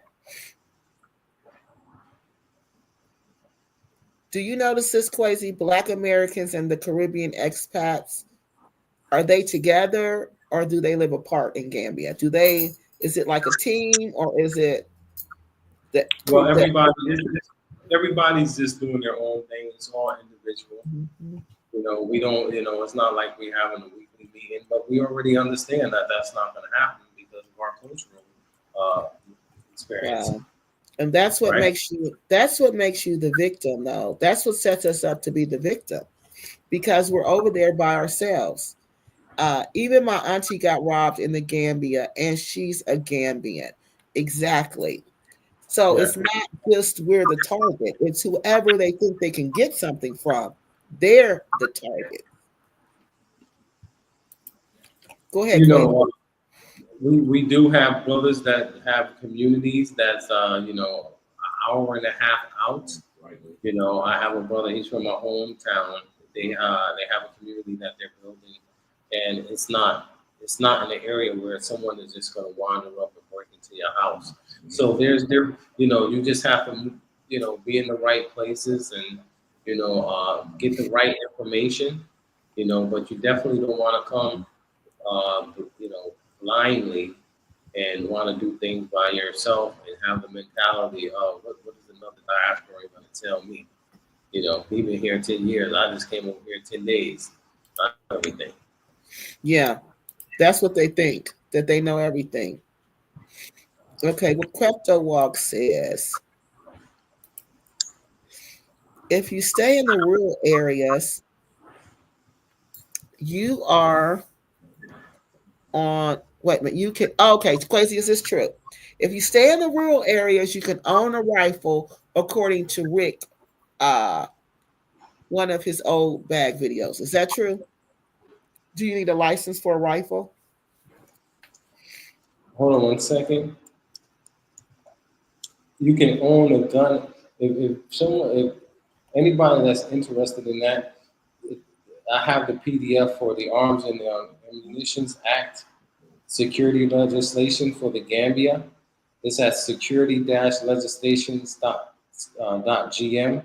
Let me see if I can post it into the group. You can own a gun, so it don't matter. You know what I mean? Where you are, you can own firearms here. Legally, and you just have to pay for it. He said it's $20 license, so that's $300.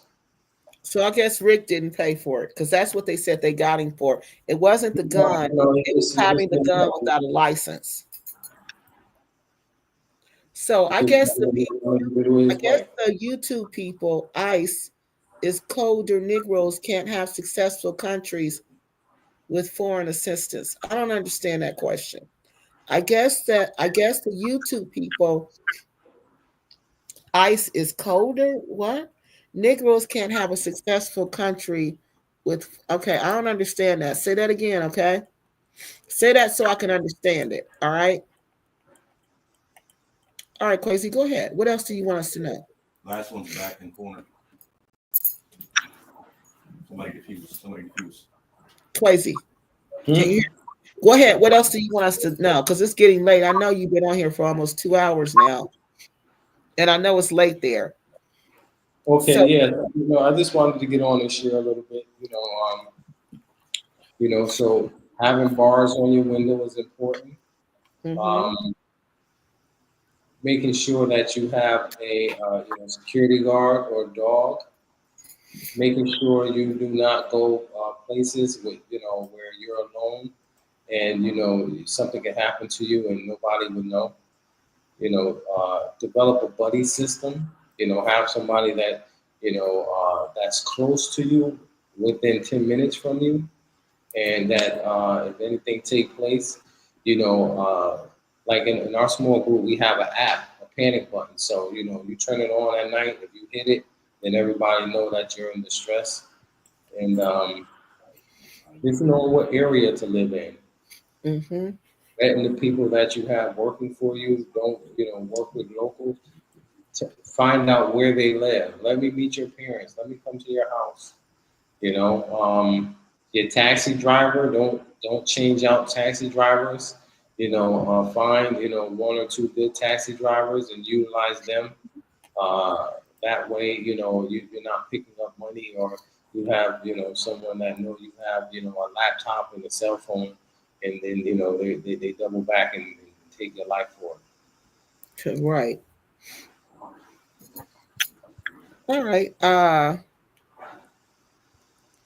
Truth Serum says, do other races get praised? Wait a minute. For having, do other races get praised for being humble? What is this humble thing about? Crazy. I don't understand that, but somebody made a comment, and I think this is a comment that they said that Africa is no safer than America, Yeah. right? Here in Africa, this was one of my tests to see if Africa was safe. I asked people, do you know anybody that's been shot and killed? Okay. Now me, I probably can name off 10 people that I know that's friends of mine, or friends of my close friends of our family that's been shot and killed. Then I'll say, do you know anybody that's been shot? So it's no way, not our black community. We're not, maybe somewhere in Wisconsin or Omaha and stuff like that. Maybe it's a lot safer there where you can ask these same questions and they'll give you the same answer. No, but when you're talking about Atlanta, New Haven, Connecticut, Brooklyn, Bronx, New York, Chicago, Illinois, Tennessee, Mississippi, Louisiana, Hmm. where the most of our people are gathered, and there's no way that America is safer in America than it is here.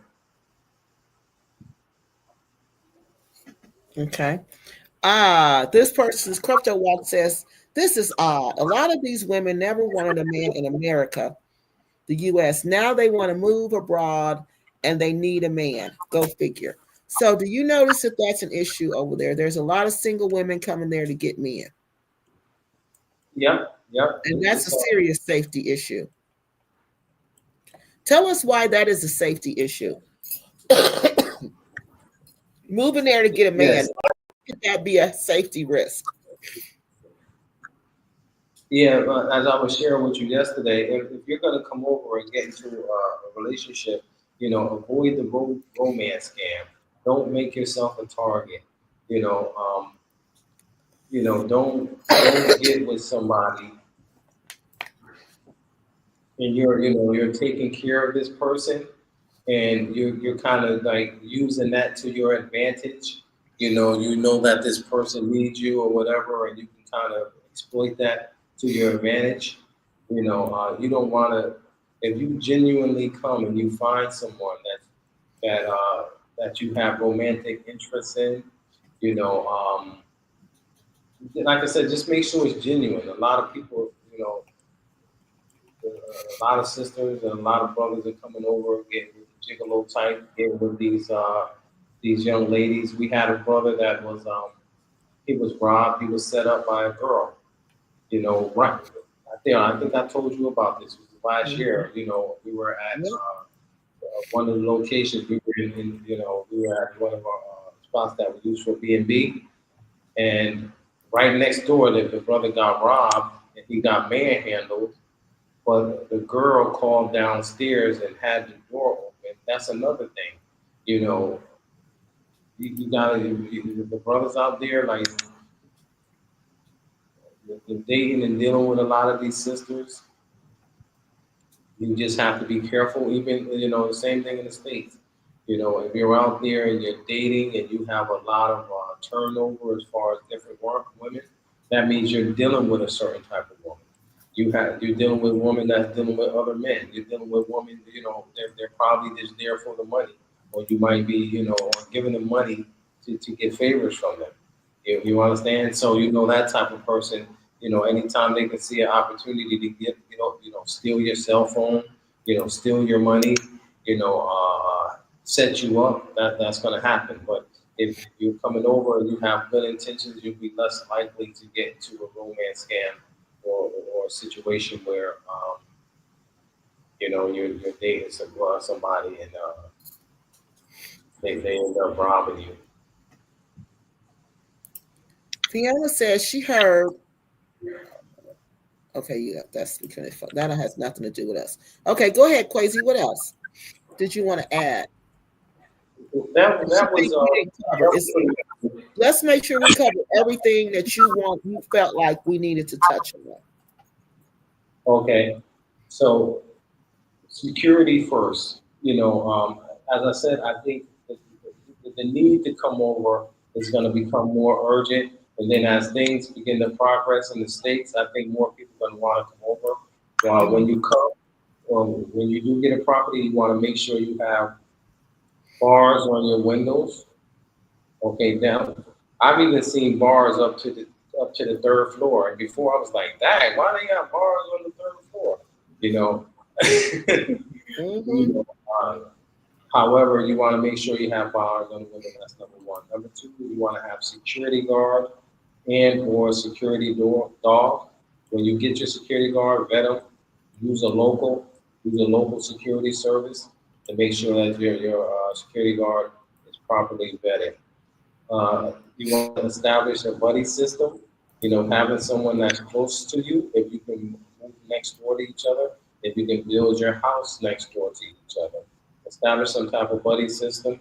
That way, when you need support, you have that individual, and then you guys can work together to make sure that you have everything and the resources that you need to make sure that you can thrive here and be safe. Yes. Um, Avoid, romance scams. If you're gonna get with someone, you just be mindful, and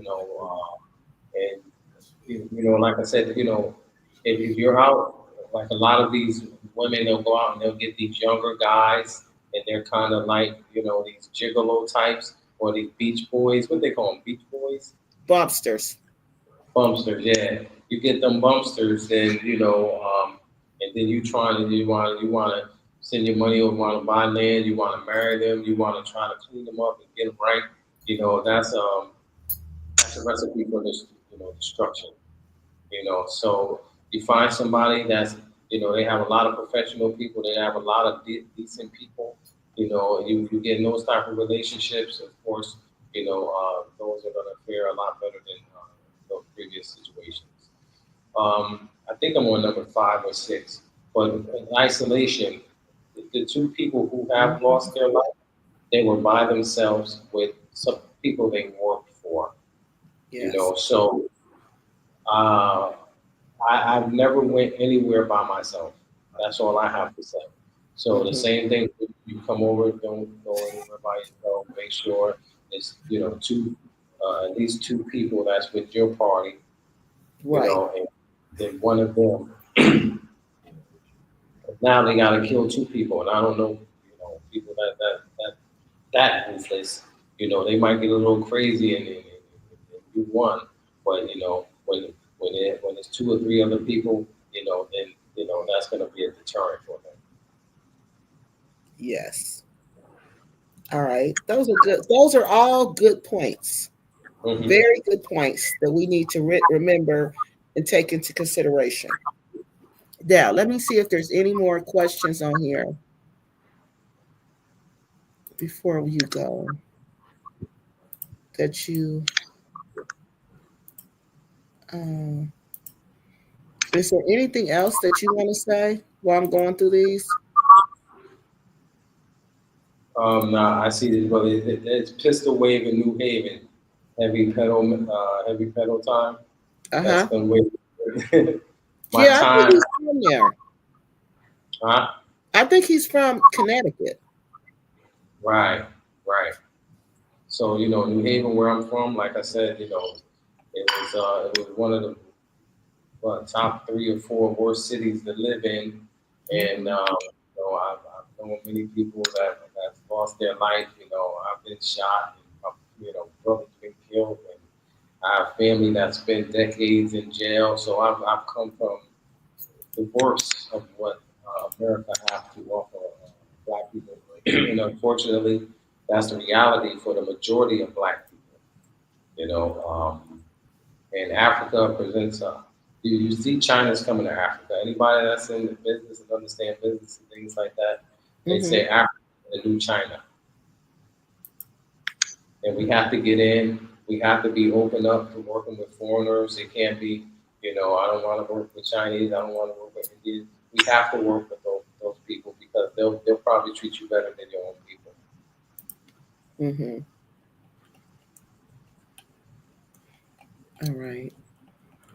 I'm trying to think if there's anything else. Let me go through these comments. So, do you see any of the paths? Or are they just so spread out now that you guys don't even see each other at all? What's that? Do you see any of the repaths? Like, do they ever get together and have like They events? try and They never try- go anywhere. oh, they don't go right. Many differences take root before anything of significance happens. Say it again. Petty differences Oh, petty. always take root before anything significant come out of it. And then everyone just pretty much go about what they're doing. Mhm. That's that's not something that's gonna stick as far as our community being organized like that. Like I've said, and I always maintain, it doesn't take a lot of people to make a big impact. You see with Juliet what she was able to do, with Mia Hart were able to do, with the Bag family what they're able to do. But with the right type of business model behind it, we can help the others that don't know. They're looking over here, they're trying to figure it out, even though they've been around, development their whole life. So certain people don't understand how is it going to work for them, what we've seen. So it takes for us, the ones that say, hey, listen, okay, I lived in Atlanta, I lived in Florida, I've seen all types of subdivisions. We're going to make a subdivision. We were actually given the opportunity to build our own community with TAP, and it was turned down. This was at the early stages. Mhm. And he even offered recently to give us a part of the TAP Wow, who's city, give us an area there. Yeah. So those things we need to do. He has something that he has already in place. We can build with a community with inside of a community, and that's what we need to do. We need to be partnered up with people that are legitimate people and people that I wouldn't have can understand offer us opportunity for our resources. push that way Yeah. if I knew there was a teleporter. Now, AS says, do you have anything positive to say about the beautiful country like Gambia? I'm curious to why you are there. I think he said a lot of positive about Gambia, but he also told the truth. But I'm going to let you answer for yourself. Um, she want to know. This person feels like because you came on here and told us what was going on, that you don't have anything positive to say about Gambia. So, can you respond to that? And this person wants to know, why are you still there? I've already shared that. Uh, China is coming. China's already here, developing infrastructure. So that statement, the statement is inaccurate because I've always talked about how much opportunity is here for us to really do some major things. And it's beautiful. The weather is beautiful. The people here are beautiful. The culture is beautiful. You know, it's a better alternative to being in the States. I mean, every day that I ride around and I'm looking around and I'm like, it's just it just reminds me of the early 80s. You know what I mean? The late 70s when you just had our girls were girls, our boys were boys. You had dads and you had moms, you had your aunties, and you know, and people hung out late, and people were just simple, you know, and that's I see what we lost. Mm-hmm. I see culture, I see what we lost, and I think that's Mm-hmm. that's the greatest. Yeah, and that's what I see. That's that's the thing why I go there, because um the social connections that we don't have those here anymore. They're not strong. But when you go to Gambia or any really West African country, you're going to see these social connections that people have. And that's the thing that really keeps me going back, are the people that I meet there along the way. It's not so much, oh, it's Africa, it's the land. No, it's the people, and it's the social connections that you build, while you're there.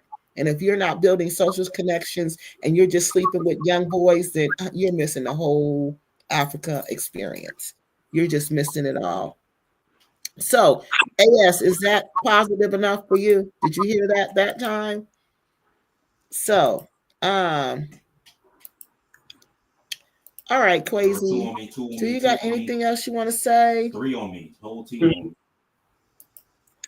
There was a brother. He said he's from Homicide, Hartford. Hartford Yeah, is like heavy pedal maybe, time.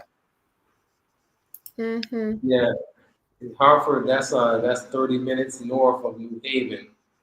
But you see the type of names that we name our cities and capital: Pistol Wave in New Haven, Homicide in Hartford, Chirac. All of these negative connotations Because about it's where you're places from. where people, huh? It's where you're. It's where we're from. What the reality of where we're from. And how we grow up. It's just the reality. So that's why I don't understand. We grow up with this awareness of what's going on around us because we have to. But when we get to Africa, we forget about all that. Okay, look, you tired, you sleepy, you yawning. You've been on here for almost 2 hours. Thank you.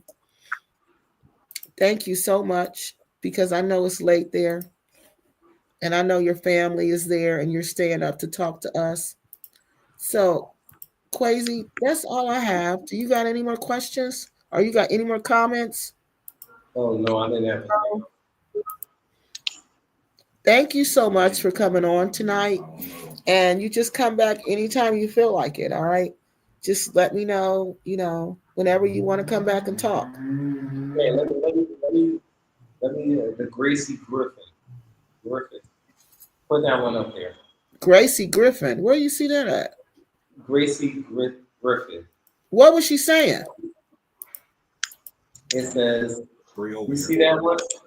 No, where's it at? Up or down? Somebody needs to watch that It's, top. it's at the bottom. It's under. She wrote like a little paragraph. Oh, hold on. No, I don't Gracie see her. Griffin. Okay, can you see it? Oh, here she is. All right, Gracie says, Mass Quazy, since 2020, has nothing changed for the better, because none of the dreams you'll be been selling didn't and doesn't work. It's been the same BS from the saga out of Gambia. Just asking. That didn't make sense, Gracie Griffin. But I think she was trying to insult you. But go ahead.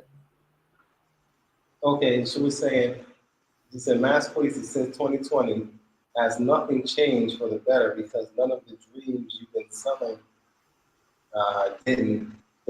didn't, it doesn't work. So just in terms of the idea of community, right? Mm-hmm. They're gonna push me everything. Did you hear me? Yes, I can hear you. Okay. Isn't that everybody dream to have a community? Well, That's not all of every, these people. huh? Not these people. They don't want a community. Some of them don't dream of a community. They want to be on their own. Well, I mean, generally, based on the numbers, a lot of people wanted to come over and they wanted something different from the West, right? Right. So They do want a community. True. Yeah. now, as far as what I've talked about from my mouth, I produced, okay? And it was nothing that I did that stopped that. It was stuff that the other Yeah. haters did, okay? Mm-hmm. So if you go, the little bit of work that I did do haven't been matched here. Yep. Exactly. You come here and ask anybody, they say, hey, all of these people try to do what you did, nobody can do it. what we did has not been matched here, and I've got to experience it. I've lived over here. I've lived over here. I've worked. I've employed Gambians. I have family here. Okay, so this is the dream. I'm living the dream that people are trying to come over here and experience. He's hurt. You Yeah. understand what I'm saying? Yeah. Yes. Because of the whole, it's not my fault that the whole community hasn't been able to experience that. You blame your leaders in the community that you guys, blindly follow. Yes. Blindly follow. Exactly. Not And me. that's the problem. It's not me. I've got it. I'm here. I've experienced it. You know what I mean? I've experienced the very, very best of it, and unfortunately, I've experienced the very low of it. But it can't Mhm. go. It can't get. It gotta get better because we know it's going to get better. That's what Yeah. it's been. That's the prophecy. Everybody knows and understands that we're living in a time where we're seeing a universal change, Mm-hmm. and some good's gonna come out of it. And us who are coming over at the early stages and that are doing the right thing has had and made a lot of progress. Do it come with problems? Yes. When you come and you bring people that don't really want change and don't really have a vision and then, want to go out and date beach boys and want to bring down and bring the American mentality over here, this whole feminist mentality and things like that and the lack of respect for one of you understand? Mm-hmm. That's where the problem is. Right. All right. I hope I addressed that there. Yes, you did. And you've addressed that several times. You said that several times. Yeah. Uh-huh. So, what is this? Tammy says, I tell people who have never gone, what did she say? To the continent, just visit and see for yourself. Exactly, Miss Tammy. Just visit and see for yourself. All right, Quazy. I don't. You see any other comments you want to respond to before you go? Um, I don't really go too much into what I'm doing, right? But Because I couldn't back up, nigga. like I said, I deal with Indians, I deal with Chinese people. Like right now, I can within an arm's reach, we have we have merchandise. I'm talking, that just came from overseas. Tiles and things like that. So just because you don't see everything, that don't mean that nothing's happening. Joy wants to know how many wives do you have and does it get trying? Tiring? Tiring. I'm sorry. Yes. Well, I mean, my personal relationship doesn't have anything to do with who I am as far as this community is concerned, and I think that you know over here that's a part of the culture, so it shouldn't even be a question about that because that's everyday life over there. A person having 2 or 3 wives or 4 wives and things like that. You know what I mean?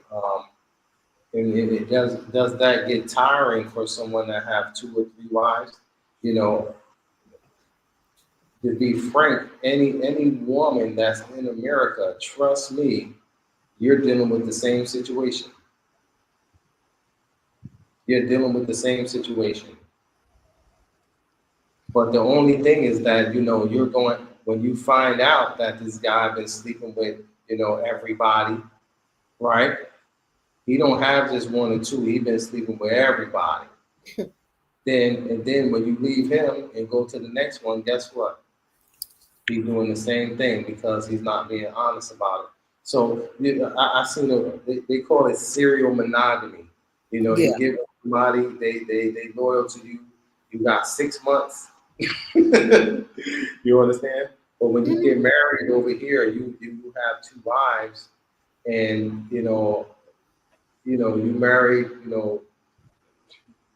5, 10 years, 15 years, 20 years, and like I said, it's a part of the culture here, and it actually it, it, it restrains a man. you can't do nothing because, you know, when you go from one White House, you know, she's calling the other one like, did he get there yet? He left 15 minutes. You got 2 people going through your phone, going through your problem. You got 2 people on your ass or 3 people all the time.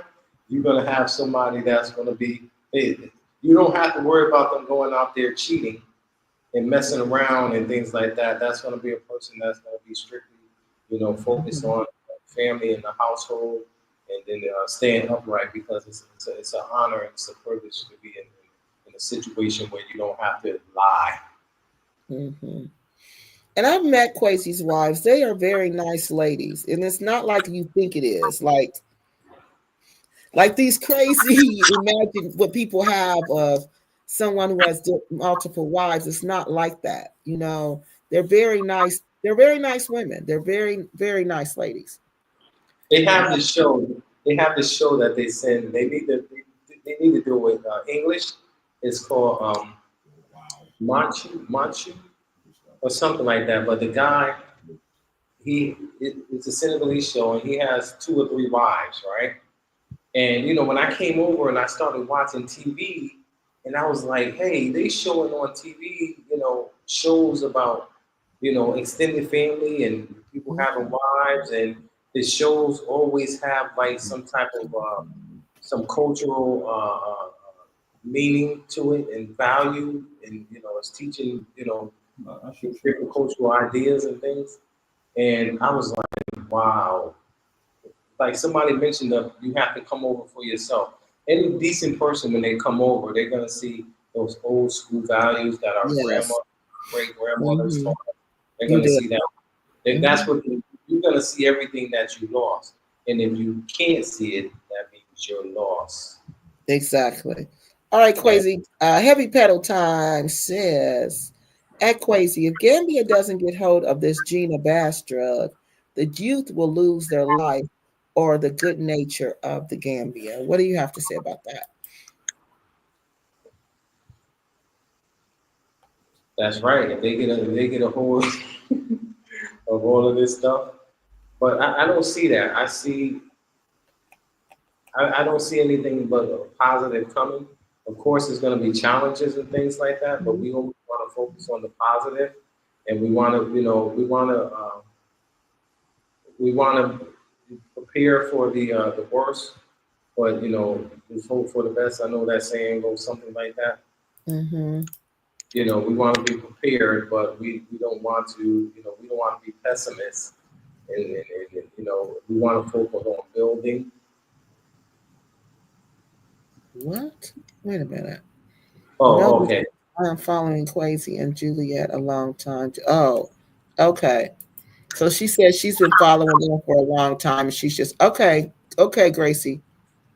That was good because, you know, like just because Martin Luther King, look at Martin Luther King, look at Malcolm X, look at Mm-hmm. all of these things that they have, all of our national, the Black Panther Party, they had all of these people had dreams of the liberation of Black people, right? Look where we at today. Is it their fault? No, they gave their life and they sacrificed their life to do it. To get us up to this point, we have to go through it. You know, Yeah, we seen all the bad actors. Now we know, okay, these are vulnerabilities, and this is how we need to move. right. But you won't be denied as a pioneer. If I said, hey, I'm gonna go over and see what it is, and then I was able to come over here, I was able to set up when I had my training going on for 2.5 years, and I was working here, it was it was great. It was lovely. I was living that promise. You know what I mean? I was, and you know, I tell everybody the best time was before the other repats started coming. Everything was fine. Right. You Before know, they started coming.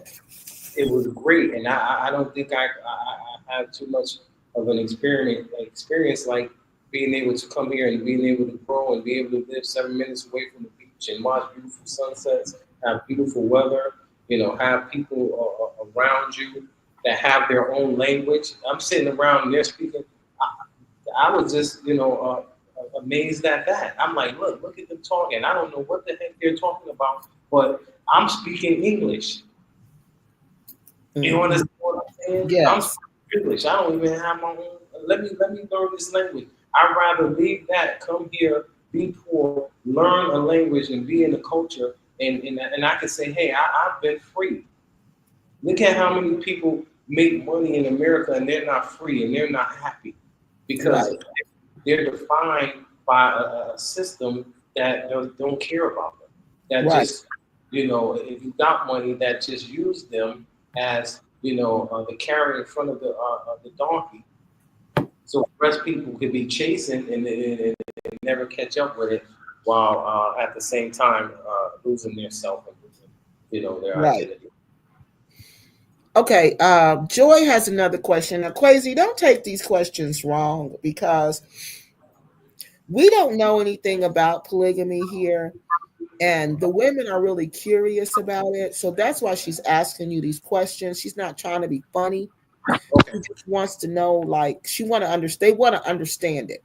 So would you answer this question, please? If you want to. You don't have to Okay. if you don't want to. I have no problem. You know, at times, you may live together, and but they have the right to have their own.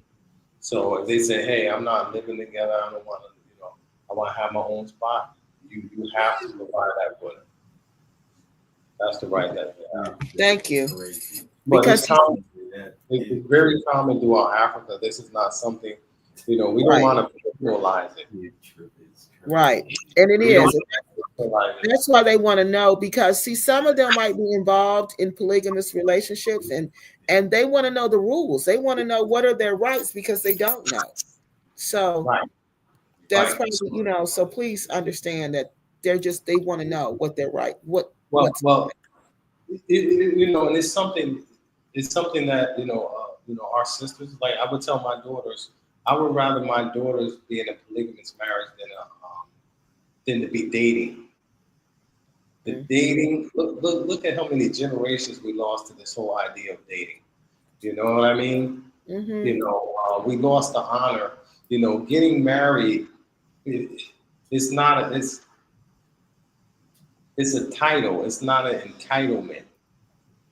Okay. Mm-hmm. It's a title. And what I mean by that is it's a responsibility that you have for yourself, your family, your community, and your nation. You understand what I'm saying? It's a title as a wife and a community. You serve a purpose, serve a role, as a mother in that community structure. And it's the greatest title that one can have, but it's something that a woman can have, and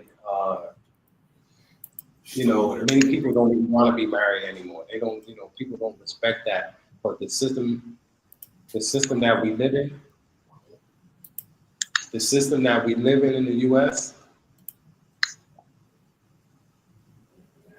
Right. Okay. Go ahead. You're dealing with the fact that only one man have more than one spouse should tell you something. Okay. So I think that's pretty much it. Thank you again for coming on here and giving us some Yeah. valuable information. Okay. Yep. Um, Good night, Brown Eyes, and everybody. I hope you guys got those key, security, protocols. yes, thank you so much. Mm-hmm. And just come back whenever you want to. All right. Okay. All right. Good All night. right. All As right, well. Crazy. I'll talk to you later. Okay, Okay. bye-bye. Thank you. All right, y'all. There you have it. What's going on in the Gambia? A lot. The polygamy thing ain't for me. No, it ain't for a lot of people. But if it is for you, sometimes you're a part of it and you don't even know it. And that was his point. You'll be in a polygamous relationship and you won't even know it. All right, y'all. I want to thank Quazy for coming on here because it's late there, and he came on here for 2 hours with us. And remember, it's not like here where the internet is free. He has to pay for all of that time he was on. Okay. So I want to thank him again for that. Next week, we're going to go right back to these scammers because the scammers take up a lot of information. They're taking up a lot of time now. It's a lot. They've been scamming for quite some time and getting away with it. Okay, but those days are over. It's the age of Aquarius. It's the information age. All you scammers will be exposed. So I'm right back at you next week. All right, we're going to pick up with Mr. Man. Remember Mr. Man who gave T3 and me allegedly? Well, I got the receipts. I don't know why it's alleged when I got the daggone receipts that he gave him the money. So we got all that coming up next week. We're going to start where we stopped. This is not over by any means. I got a ton of information. So if I have not responded to your email, please forgive me because you know what I do to make money. And it's the end of the school year. So guess what? It's crazy in there. Okay. So please be patient with me. I'm going to get on it. I promise you I am. Just give me some time. All right. I can only do maybe one show a week until school is out. School will be out in 3 weeks. And then, hey, y'all know how it's going to go then. We're going to go back to back. Okay. So, but I needed to talk to you about these safety concerns in the Gambia because y'all know I'm getting ready to go to the Gambia. And guess what? I was planning on staying in one of these places where crime is high. I'm thinking crime had went down. I talked to Quazy the other night. He was like, no, crime has not went down in that place. And it's really hot and heavy over there. So that's why it's important that you know people there and that you communicate with people there. All right. So we're going to get off here tonight. Do y'all have anything else y'all need to say or anything else y'all want to talk about before we get off of here? Okay. No one is something messing with polygamy. Some people do, honey, and they won't tell you, but they do. All right, y'all. Thank y'all so much. The age of Aquarius is the age of feminism. Okay. What's wrong with the age? Feminism? Really? I always thought it was the information age. It's the age of information. I don't care nothing about feminism. I'm not a feminist. I don't have time for none of that. I'm just me. Okay? I don't believe in none of that. All right, y'all. So that's all we got for tonight. Yeah, I thought it was a great conversation. I thought he had some good points. And we just need to remember that wherever we travel to. Okay? So, again, I will see y'all next week. See, we got off early tonight. We was only on here 2 hours and 21 minutes, not 3 hours. All right, y'all. So I will see y'all next week. Again, we're going to talk about Mr. Man. Did I put out his receipts video? I can't even remember if I put it out or not. Things had got so busy for me. I'm going to go and put out Mr. Man's receipts video. And we're going to talk about Mr. Man and his complaints against T3 and me. All right. So I will see y'all next week when we be right back on Tim Ford Jr. All right. I will see y'all later.